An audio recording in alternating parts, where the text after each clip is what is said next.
कोल्हान प्रमंडल पूर्वी सिंहभूम जिला जमशेदपुर पूर्वी विधानसभा की इस पावन धरती में आज इतनी रात्रि से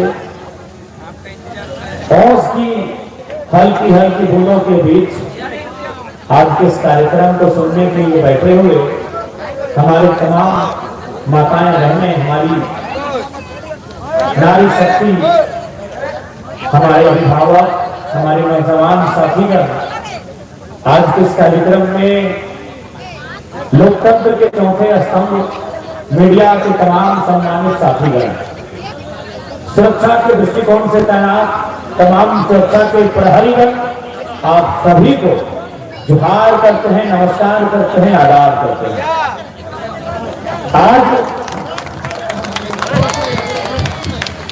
13 तारीख को जमशेदपुर समेत कोल्हान की तमाम सीटों का वोटिंग होना है। आज आपसे इस बात की हम अपील करने आए हैं, इस बार जो आपका वोट पड़े, इस बार आपका वोट आपके भविष्य के आधार पे। जब भारत देश अंग्रेजों के चुंगल से आजाद हुआ तो डॉक्टर भीमराव अंबेडकर के नेतृत्व में एक संविधान, एक लोकतंत्र की स्थापना हुई और यह तय किया गया कि आज के बाद भारत देश की भूमि में राजा के घर में राजा नहीं बनेगा, जो काबिल होगा, जो योग्य होगा, वही राजा बनने का हकदार होगा। यानी संविधान के बनने के साथ साथ, संविधान के बनने के साथ साथ ही गणतंत्र भारत बनने के साथ साथ ही एक संदेश दिया गया कि भारत देश अब तलवार के जोर से नहीं चलेगा, भारत देश बाहुबल के जोर से नहीं चलेगा, भारत देश बुद्धि विवेक से चलेगा, भारत देश लोकतांत्रिक मर्यादाओं से चलेगा। एक आम व्यक्ति को अधिकार देने के लिए संविधान की स्थापना हुई। लेकिन आज एक सवाल है, आम व्यक्ति के लिए भारत देश आजाद हुआ, आम व्यक्ति के लिए झारखंड राज्य अलग हुआ, आम व्यक्ति के लिए भारत का संविधान बना, आम व्यक्ति के लिए भारत देश में वोट की व्यवस्था आई, लेकिन आम व्यक्ति है कहां, यही तो सवाल है। आज भारतीय जनता पार्टी अपने आप को दुनिया की सबसे बड़ी पार्टी होने का दावा करती है। हमें बड़ा दुख लगता है उनके इस दावे पे। मैं एक 29 साल का लड़का, मैं उनपे हंसता हूं, उनके इस दावे पे मुझे हंसी आती है जब वो कहती है, ये भारतीय जनता पार्टी जब कहती है दुनिया की सबसे बड़ी पार्टी है, मैं एक 29 साल का लड़का हंसता हूं कि आप कितनी बड़ी पार्टी है कि आपको पटना से और जमशेदपुर से प्रत्याशी नहीं मिला।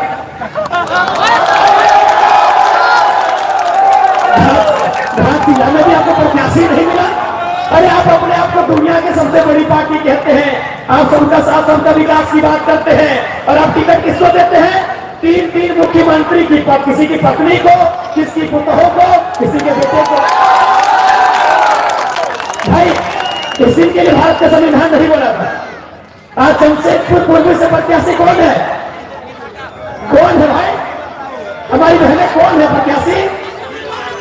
भारतीय जनता पार्टी की प्रत्याशी कौन है? माननीय रघुवर दास, जो कई वर्षों से विधायक बन के रहे, इस राज्य में उनको मुख्यमंत्री बनने का अवसर मिला।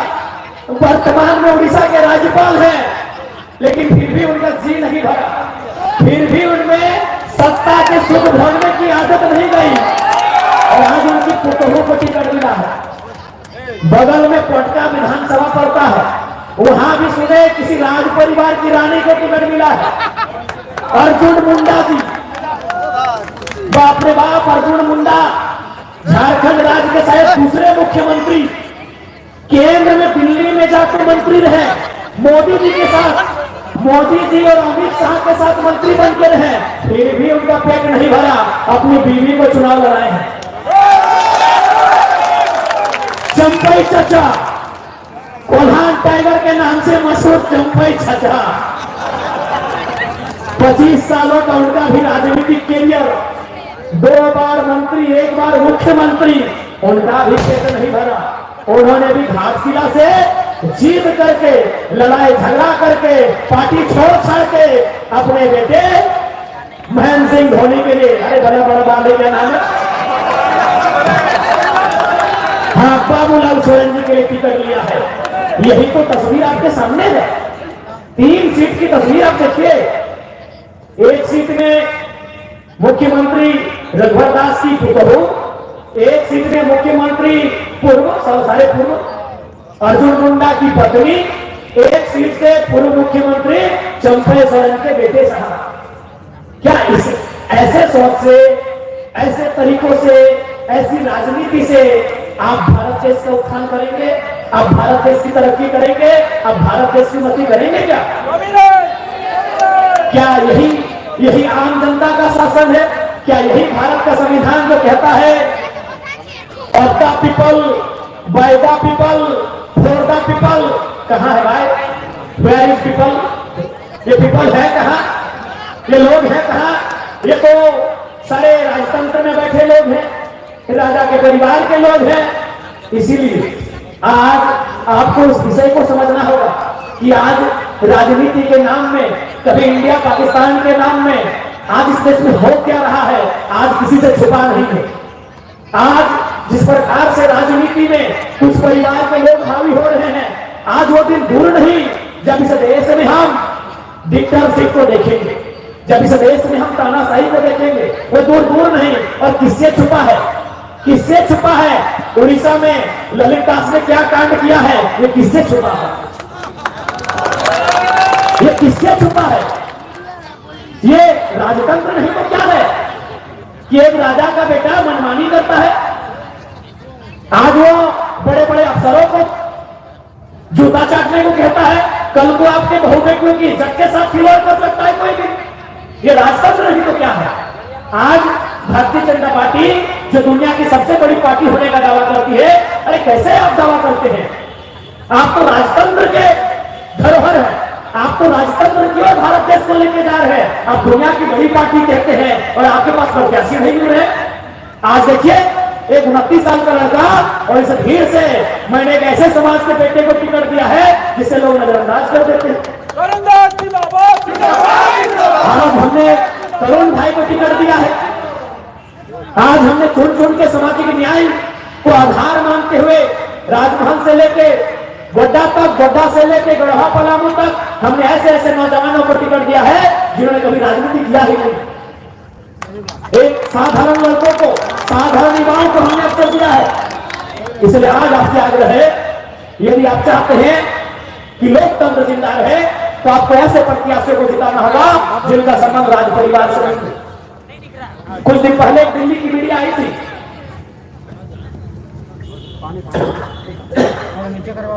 कुछ दिन पहले एक दिल्ली की मीडिया आई थी।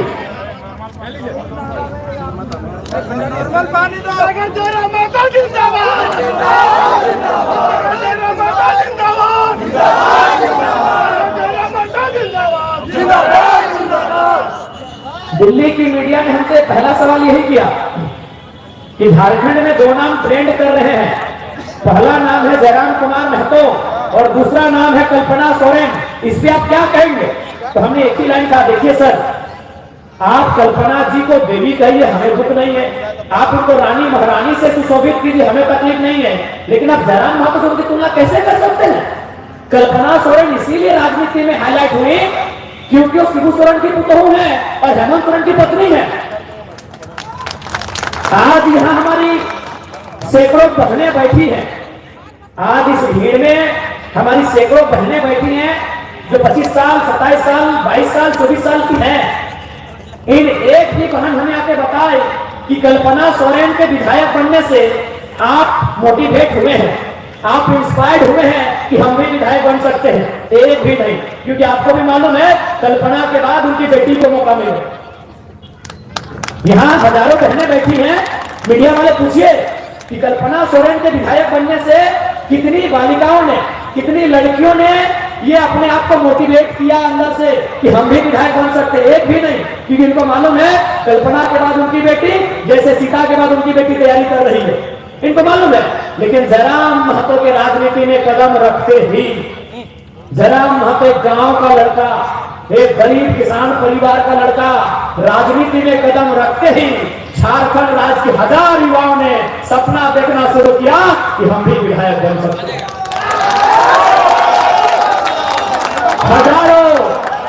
हजारों युवाओं ने सपना देखना शुरू कर दिया है। कल्पना सोरेन के जीतने से एक भी लड़की ने हिम्मत नहीं जुटाया हम विधायक बनेंगे। जयराम महतो राजनीति में आए हैं और हजारों युवाओं ने सपना देखना शुरू कर दिया है कि हम भी विधायक बन सकते हैं। तो इसलिए आज हम एक सामाजिक न्याय को आधार मान के यहां तक आए हैं। आज हम चाहते हैं कि झारखंड वासी, झारखंड के लोग, इनके साथ किसी प्रकार का तकलीफ ना हो, इनको सुविधाओं से वंचित ना रखा जाए। इसलिए आज हम राजनीति में आए हैं। आज जब हम कहीं जाते हैं तो झारखंड के युवा मिलते हैं, झारखंड की बहनें मिलती है और अपनी आप बीती सुनाती है कि हमने एमए पास किया है, हमने बीए पास किया है, लेकिन बड़ा दुर्भाग्य है कि हमें कहीं कुछ काम नहीं मिलता। तो हमने समझने का प्रयास किया कि आखिर किन कारणों से आज झारखंड में ये हालात हैं। तो ज्यादा नहीं, कारण यही है, झारखंड राज्य जिस राज्य में कोयला मिलता है, जिस राज्य में आयरन मिलता है, जिस राज्य में ब्रोमाइट बॉक्साइट मिलता है, जिस राज्य में यूरेनियम थोरियम मिलता है, जिस राज्य में माइका मिलता है, जिस राज्य में 75 किस्म के मिनरल्स पाए जाते हो। अरे मिनरल्स की तो बात छोड़िए, वो तो लाखों करोड़ों के है। झारखंड एक ऐसा राज्य है जहाँ के पत्तों का दाम है, एक केंदू का पत्ता होता है जिससे बीड़ी बनता है, झारखंड में पाया जाता है।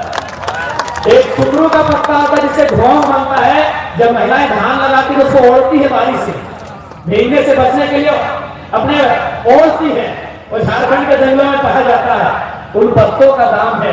हम कोयले की तो भी बात ही नहीं करते, हम तो लोहे की बात ही नहीं कर रहे हैं। हमारे राज्य में पत्तों का मूल्य मिलता है, हमारे राज्य में पत्थरों का मूल्य मिलता है, हमारे राज्य में बालू का मूल्य मिलता है। इतना सुंदर और संपन्न राज्य है, लेकिन कारण क्या है?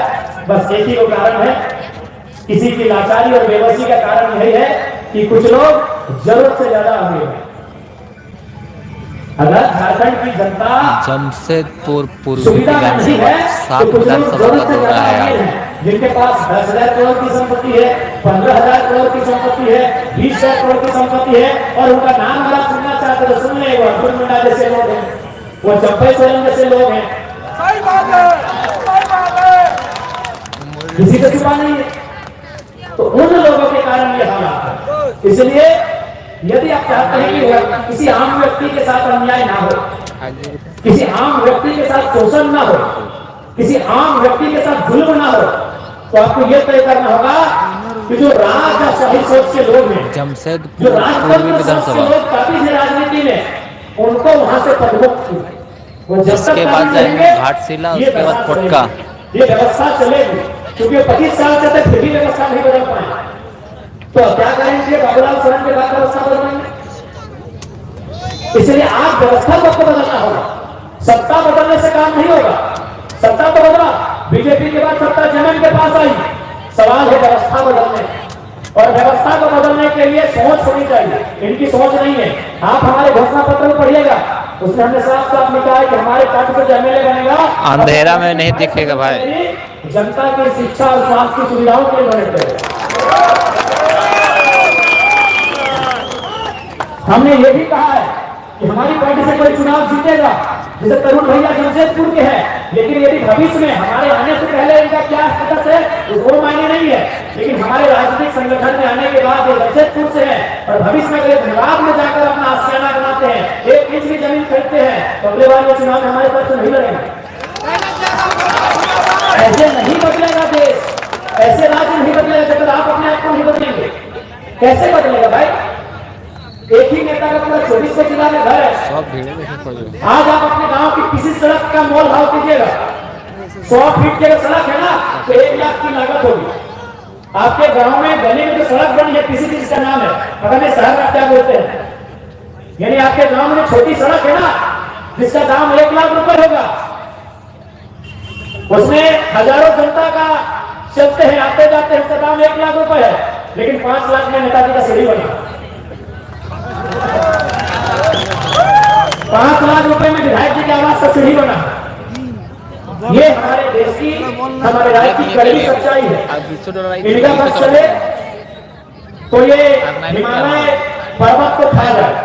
अर्जुन मुंडा जैसे, चंपे सोरेन जैसे शख्स की अगर बस चले तो हिमालय पर्वत को खा जाए और हिंद महासागर के पानी को पी जाए। इसमें कोई दो राय नहीं है। सही बोल रहे हैं। इसलिए आप सभी से हमारी प्रार्थना है, क्योंकि हमारा आवाज भी बदल गया है, आसान नहीं है। जरा चंपे सोरेन बना जा सकता है, अर्जुन मुंडा बना जा सकता है, जरा महतो नहीं बना जा सकता, आसान नहीं है। क्योंकि आज 3 सालों से, लगातार 3 सालों से किसी दिन हमने आराम नहीं किया। हाँ, चंपे जी अपने समय में होंगे, हमसे बेहतर भी हो सकते हैं, लेकिन आज अगर बात कीजिएगा तो चाहे सुरेश महतो रहे, हेमंत सोरेन अपने घर में अंदर जा चुके हैं, आराम फरमा रहे होंगे, सुबह हेलीकॉप्टर से निकलेंगे, हम स्कॉर्पियो से धनबाद से निकले हैं और आज 5वां मीटिंग अटेंड कर रहे हैं।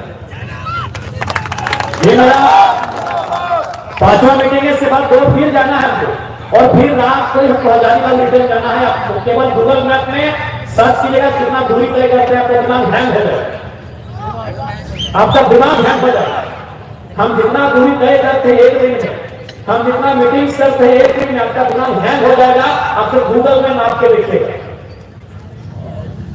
तो इसलिए आपसे एक बार प्रार्थना है, एक नई सोच के साथ आए हैं, और हमारे जमशेदपुर पूर्वी के प्रत्याशी बड़े भाई तरुण जी ने अपने मैनिफेस्टो में इस बात का पुरजोर समर्थन किया है कि आसपास, क्योंकि जब उद्योग और शहरीकरण बढ़ता है तो स्वास्थ्य की समस्या भी बढ़ती है, तो 100 बेड के अस्पताल का हम लोग पक्षधर हैं। इस बात को हम लोग बकायदा आज आपके सामने कह के जाते हैं।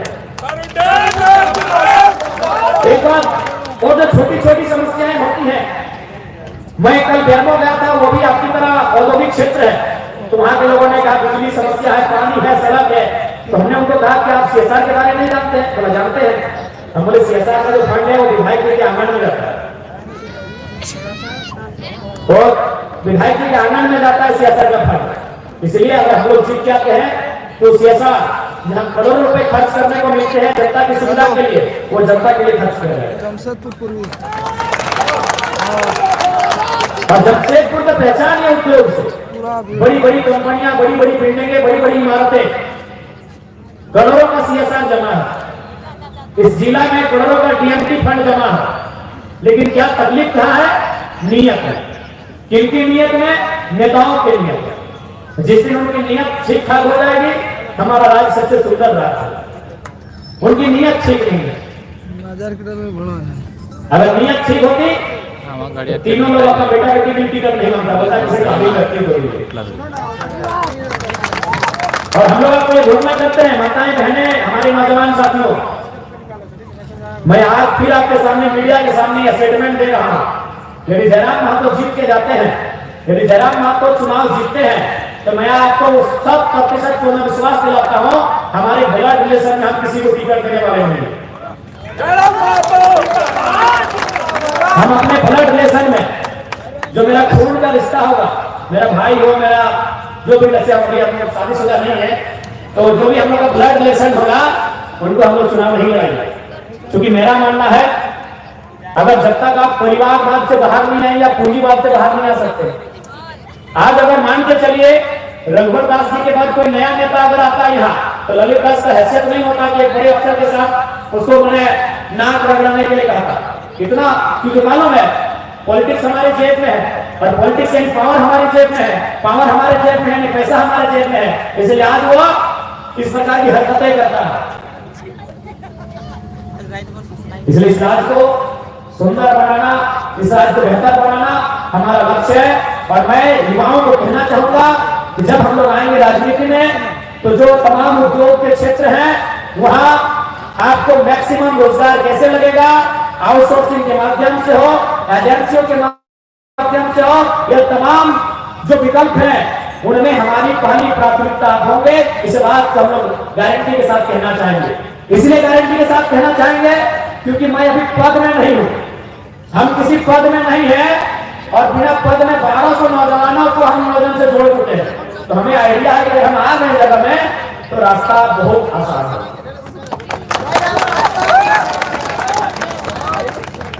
इसलिए अभी हम लोग और 3 विधानसभा का